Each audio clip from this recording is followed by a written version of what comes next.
गणेश चतुर्थी असो किंवा इतर कुठलाही सण, नैवेद्यासाठी गोड पदार्थ हा बनवला जातो।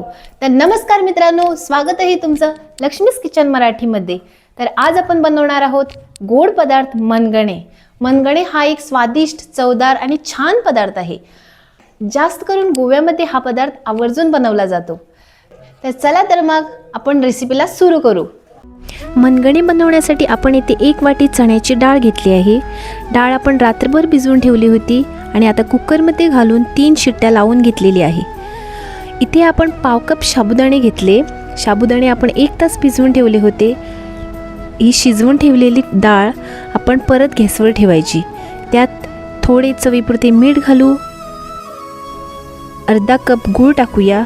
गूळ घालताना आपण कमी जास्त करू शकतो।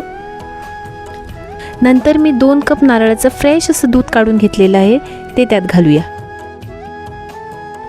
थोडं मिक्स करून घेऊया। थोडी उकळी आल्यावर साबुदाणे घालूया। थोडं ढवळून घेऊया। थोडे काजूचे तुकडे घालूया।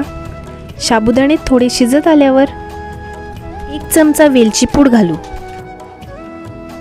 थोडी उकळी येऊन देऊया। नंतर आपण हळदीचं पान त्यात घालूया।